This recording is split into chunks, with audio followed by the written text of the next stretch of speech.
Hi everyone, welcome back to Geeks Idea. As you know that we have started a video series on current affairs. Current affairs बहुत ज़्यादा important है examination perspective से। बहुत ज़्यादा major portion जो है वो कॉम्पिटिटिव एग्जाम्स में पूछा जाता है करंट अफेयर्स का। So keeping all these things are in our mind, we have started a video series on daily current affairs, जिसमें आपको वेल फ्रेम जो हैं वो क्वेश्चंस जो हैं वो मिलेंगे and it makes very easy for you to memorize those current affairs और आप एग्जामिनेशन में बहुत ज़्यादा से ज़्यादा जो है वो क्वेश्चंस जो हैं वो अटेम्प्ट कर पाएंगे। So please visit our channel, do like share and subscribe it. आपका सब्सक्रिप्शन हमारा मोटिवेशन है and please suggest us, we are starting very good courses there, so do share. तो चलते हैं आज के वीडियो की तरफ। प्रीवियस वीडियो में मैंने कुछ क्वेश्चंस पूछे थे। I am very happy that बच्चों ने जो है वो कमेंट सेक्शन पे उसके आंसर्स भी दिए हैं। सो मैंने पूछा था कि वर्ल्ड बैंक का हेडक्वार्टर कहाँ है। So it is right, Washington DC में है। एडिशनल इन्फॉर्मेशन ये है कि IMF का जो हेडक्वार्टर है वो भी वॉशिंगटन डीसी में है, राइट। अब हम कुछ ऐसी ऑर्गेनाइजेशंस जो हैं जिनका हेडक्वार्टर जो है वो जेनीवा में है and they are very important, उनको पढ़ेंगे। Right, the first one is United Nations Conference on Trade and Development, UNCTAD, right. Second one is ILO, that is International Labour Organization, very important. World Trade Organization, World Intellectual Property Organization, World Economic Forum, World Meteorological Organization, International Committee of the Red Cross, International Organization of Migration, IOM, Médecins Sans Frontières, MSF. It is a French word जिसका English में जो translation है उसका meaning है doctors without borders. इन सारी organisations का headquarter Geneva में है। आप प्लीज़ कमेंट सेक्शन में बताएं कि ये ऑर्गेनाइजेशन कब इस्टेब्लिश हुई एंड सेकंड कि वर्ल्ड इकोनॉमिक फोरम कौन सी रिपोर्ट जो है वो रिलीज़ करता है। तो बढ़ते हैं आज की वीडियो में पहले क्वेश्चन की तरफ। So the first question is international fire fighters day कब ऑब्जर्व किया जाता है?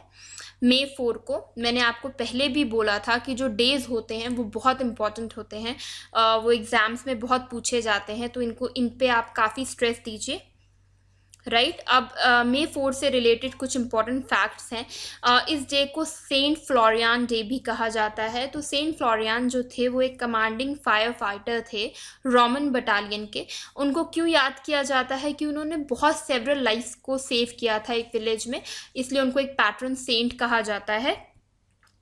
और जो सिंबल है फायर फाइटर्स डे का वो बेसिकली कलर रिबन है, जिसमें दो कलर हैं, रेड और ब्लू। रेड जो है वो सिंबलाइज करता है फायर को और ब्लू कलर जो है वो सिंबलाइज करता है वाटर को। Second question is what is UV blaster and which organisation developed it? So answer is DRDO, defence research and development organisation. अब यूवी ब्लास्टर है क्या? तो इसे याद रख कर लीजिए कि यूवी ब्लास्टर बेसिकली एक यूवी बेस्ड सैनिटाइजर है, राइट, जो डिसइंफेक्ट करता है हाई टेक सर्विसेज को, जैसे कि आपके कंप्यूटर्स आ गए, आपके इलेक्ट्रॉनिक इक्विपमेंट्स आ गए, आपके गैजेट्स आ गए, तो उनको सैनिटाइज करने के लिए यूवी ब्लास्टर का इस्तेमाल होता है, जो डेवलप किसने किया? DRDO ने। DRDO के रिलेटेड एक और फैक्ट है कि DRDO ने एक डेवलप किया है kiosk for COVID-19 sample collection. उस कियोस्क का नाम है कोवसैक, तो इसको अच्छे से आप याद कर लीजिए। क्वेश्चन नंबर थर्ड है what is the Saras collection? Saras collection basically क्या है? इसका एम है to promote daily utilities made by self help groups. Daily utilities क्या होती हैं? जो रोज़मर्रा की चीज़ें, ज़रूरत की चीज़ें होती हैं जिन्हें हम इस्तेमाल करते हैं, उन्हें डेली यूटिलिटीज़ कहते हैं। ये बेसिकली इनिशिएटिव है, ये याद रख लीजिए। It is a joint initiative effort है मिनिस्ट्री ऑफ रूरल डेवलपमेंट का, right. GeM is government e market place and Deen Dayal Antyodaya Yojana which comes under national rural livelihood mission के अंदर आती है। तो ये बेसिकली जो कलेक्शन है ये इन तीनों का जॉइंट एफर्ट है। इम्पॉर्टेंट फैक्ट क्या है, इस इनिशिएटिव के अंदर क्या होता है, जो सेल्फ हेल्प ग्रुप हैं वो अपने प्रोडक्ट्स को 5 डिफरेंट कैटेगरी में जो है वो डिवाइड करते हैं। जो पहली कैटेगरी है वो है ऑफिस एक्सेसरीज, बहुत सारी चीज़ें होती है, पेन स्टैंड होता है, पेन होल्डर, पेंटिंग्स जो ऑफिस में लगती हैं वो प्रोवाइड की जाती हैं, हैंडीक्राफ्ट्स हो गए, हैंडलूम हो गए, एंड टेक्सटाइल्स हो गई, ग्रोसरी एंड पैंट्री, पिकल्स हो गए, मुरब्बाज हो गए, पर्सनल केयर एंड हाइजीन। तो ये सेल्फ हेल्प ग्रुप जो हैं वो बनाते हैं, और ये बेसिकली इस जो स्कीम को विमेन की एम्पावरमेंट के लिए, विमेन की एम्प्लॉयमेंट के लिए गवर्नमेंट जो है वो काफ़ी ज़्यादा जो है वो प्रमोट करती है। क्वेश्चन नंबर 4 है, which frequencies are used by C band and K U band. तो वो कौन सी फ्रिक्वेंसीज है? के यू बैंड जो है वो फ्रिक्वेंसी यूज़ करती है बिटवीन 12 गीगाहर्ट्ज़ एंड 19 गीगाहर्ट्ज़, और सी बैंड जो है वो यूज़ करती है radio frequency between 4 gigahertz and 1 gigahertz. Please mention in the comment section कि what is communication satellite. Question number 5 है, एक एप्लीकेशन लॉन्च किया गया to achieve contact tracing of कोविड-19। उस एप्लीकेशन का नाम क्या है? उस एप्लीकेशन का नाम है आरोग्य सेतु। ठीक है, आरोग्य सेतु जो है वो जीपीएस और ब्लूटूथ फीचर्स, जो स्मार्टफोन्स के फीचर्स हैं हम सबको पता है, उन दोनों फीचर्स को है वो यूज़ करती है। और ये किसने डेवलप की है? नेशनल इंफॉर्मेटिक्स सेंटर ने, एनआईसी। मैंने आपको पहले भी बोला, कोविड-19 से रिलेटेड जितने भी क्वेश्चंस हैं उनको अच्छे से ध्यान में रखिए, क्योंकि वो क्वेश्चंस जो हैं वो एग्ज़ाम में बहुत ज़्यादा चांसेस है, प्रोबेबिलिटी है कि पूछे जाएंगे। Before going ahead, please subscribe our channel, क्योंकि आपका सब्सक्रिप्शन ही हमारा मोटिवेशन है, and press the bell icon so that कोई भी वीडियो जो हम अपलोड करें वो आपका मिस ना हो। आप एंड तक वीडियो के साथ बने रहिए, because definitely this will benefit you, और कोई भी सजेशंस हैं आपके वो कमेंट सेक्शन में ज़रूर लिखिए। क्वेश्चन नंबर 6 है कि कौन सा ऐसा फीचर है, जैसे हमने पिछले क्वेश्चन में बात की आरोग्य सेतु की, तो आरोग्य सेतु के अंदर कोई एक नया फीचर लॉन्च हुआ जो ऑफर कर रहा है फ्री कोविड-19 रिलेटेड कंसल्टेशन। तो वो फीचर क्या है? उस फीचर का नाम है आरोग्य सेतु मित्र। ठीक है, इसके रिलेटेड जो हाइलाइट्स हैं वो ये हैं कि ये जो आरोग्य सेतु मित्र है ये बेस्ड है पब्लिक प्राइवेट पार्टनरशिप मॉडल पे, पीपीपी मॉडल पे, जिसमें जो पार्टनरशिप करी गई है वो किन कंपनीज के साथ करी गई है? Tech Mahindra, Tata group and Swasth. तो इन तीनों कंपनीज के नाम इंपॉर्टेंट है, इसको अच्छे से याद करें।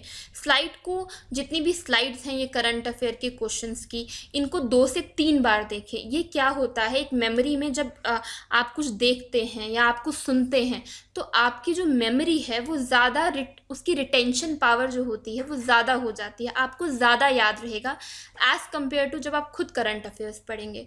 तो अच्छे से वीडियो को देखें, स्लाइड्स को, प्लस अच्छे से सुने, आपको आपकी जो मेमोरी में रिटेंशन पावर है वो धीरे धीरे जो है वो बढ़ जाएगी।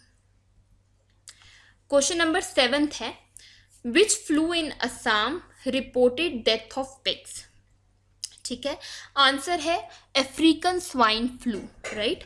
इसके रिलेटेड हाइलाइट्स है कि जो बहुत सारे जो पिग्स थे वो असम में जो थे उनकी सडन डेथ हो गई, तो उनका जो रीज़न था वो किसने कंफर्म किया? ये डेथ जो है वो अफ्रीकन स्वाइन फ्लू की वजह से हुई है। So it has been confirmed by the national institute of high security animal diseases, that is NIHSAD of Bhopal. Question number 8 है, व्हाट इज NAM। ठीक है, बहुत इंपॉर्टेंट क्वेश्चन है। NAM बेसिकली क्या है? इज नॉन अलाइन मूवमेंट है, एक forum है 120 डेवलपिंग कंट्रीज का। ठीक है, this is a question for you कि बैंडिंग कॉन्फ्रेंस 1955 में व्हाट इज दिस। तो please answer in the comment section and we will answer it in tomorrow's video. Important facts क्या हैं, ये कब इस्टेब्लिश हुई? बहुत ज़्यादा इम्पॉर्टेंट है। ये इस्टेब्लिश हुई 1961 में through initiatives of Indian prime minister Jawaharlal Nehru, Yugoslav president Joseph Broz Tito and Egyptian president Gamal Abdul Nasser. ठीक है। मैं आपको ये बोलना चाहूँगी क्या होता है जो करंट अफेयर्स में क्वेश्चंस आ रहे होते हैं, जैसे नाम के रिलेटेड क्वेश्चन है, तो क्या होता है कॉम्पिटिटिव एग्जाम में जो उनकी हिस्ट्री है बहुत ज़्यादा चांसेस होते हैं, प्रोबेबिलिटी होती है कि उसी के रिलेटेड जो है वो क्वेश्चंस पढ़े जाएं। इसीलिए हम अपनी वीडियोस में नीचे इंपॉर्टेंट फैक्ट रखते हैं ताकि उसमें आपको थोड़ा सा ब्रीफ मिल जाए इन केस आपको कुछ क्वेश्चंस पूछे जाते हैं, सब्जेक्टिव भी होते हैं, तो आपको थोड़ी सी चीज़ें, थोड़ा बैकग्राउंड जो हो वो पता हो। अब जो 2016 का समिट हुआ नाम का वो हुआ था वेनेजुएला में, और 2019 का हुआ अजरबैजान में। आप मुझे बताएं जो इस साल की नाम की जो समिट हुआ है वो बेसिकली वर्चुअली हुआ है, तो उसके बारे में थोड़ा सा पढ़ें and please mention it in the comment section. Question number 9 है, which biosensor was developed by national institute of animal biotechnology Hyderabad. तो है ई कॉफ बायोसेंसर। बेसिकली ये सेंसर किस लिए यूज़ होता है? ये यूज़ होता है डिटेक्ट करने के लिए कोविड-19 वायरस को सलाइवा सैंपल्स में। National institute of animal biotechnology जो था वो इस्टेब्लिश हुआ 2010 में, इस्टेब्लिश किया department of biotechnology which comes under ministry of science and technology. Question number 10 है, व्हाट इज रामदेसिविर? तो बेसिकली रामदेसिविर एक एंटीवायरल ड्रग है जो डेवलप किया गया था to treat Ebola virus and Marburg virus. आप मुझे बताएं कि ईबोला वायरस और मार्बर्ग वायरस जो है वो कब किस ईयर में आए और किन कंट्रीज में जो थे प्रेवलेंट थे। अब जो ये रामदेसिविर है ये basically international non proprietary name है, INN। INN नेम जो है वो प्रोवाइड किया जाता है फार्मास्यूटिकल ड्रग को और किसी भी एक्टिव इंग्रेडिएंट को, राइट। तो ये इशू होता है इन लैंग्वेजेस में। इन लैंग्वेजेस के नाम हैं Latin, English, Russian, French, Spanish, Chinese and Arabic. Question number 11 है, व्हाट इज प्रधानमंत्री गरीब कल्याण अन्न योजना? तो ये योजना में क्या है कि 1.7 लाख करोड़ जो है वो एलोकेट किया गया है टू फाइट कोविड-19। ठीक है, इसके रिलेटेड हाइलाइट्स क्या हैं कि ₹100 दिए जाएंगे ओल्ड एज पीपल को, पेंशनर्स को और दिव्यांग्स को। तो दिव्यांग्स बेसिकली टर्म यूज़ किया गया है पीपल विद डिसेबिलिटीज़ के लिए, तो इसे याद रखिएगा। फ्री सिलेंडर्स दिए जाएंगे बेनिफिशरीज को of PM Ujjwala scheme. Wages of worker जो M नरेगा के अंदर हैं वो इंक्रीज किए गए ₹202 फ्रॉम ₹182। आई होप कि आपको आज के क्वेश्चंस जो होंगे वो क्लियर होंगे। अगर आपको कोई भी डाउट है प्लीज़ कमेंट सेक्शन में बताएं। और जैसे कि हमने कल के वीडियोस में JNK के रिलेटेड कुछ फैक्ट्स को पढ़ा, जैसे आपका मेजर पोर्शन जो है JNK के कॉम्पिटिटिव एग्ज़ाम में का जो है वो क्लियर हो जाए, तो आज भी हम कुछ फैक्ट्स पढ़ेंगे। पहला फैक्ट्स है कि पॉन्ड ऑफ प्रिंसेस किसे कहा गया? पटनी टॉप को। इसे पटन दा तालाब भी कहते हैं। अमर सिंह पैलेस जो तवी रिवर पे है वो किसने बनाया? राजा अमर सिंह ने। Largest of high altitude lakes in trans Himalayas में कौन है? Tso Moriri lake. Sikh guru who visited gurudwara in Hari Parbat fort वो कौन थे? वो थे गुरु हरगोबिंद जी। शालीमार गार्डन किसने बनाया? शालीमार गार्डन बनाया जहांगीर ने in the memory of his wife Nurjahan. Mata Vaishno Devi shrine किस हिल पे है? वो है त्रिकुटा हिल्स पे। I hope the facts are clear to you. Thank you so much for listening to the video. Kindly like, share and subscribe. Do visit our channel. Stay tuned with us, and I hope that you people will be clear with today's questions. Thank you so much.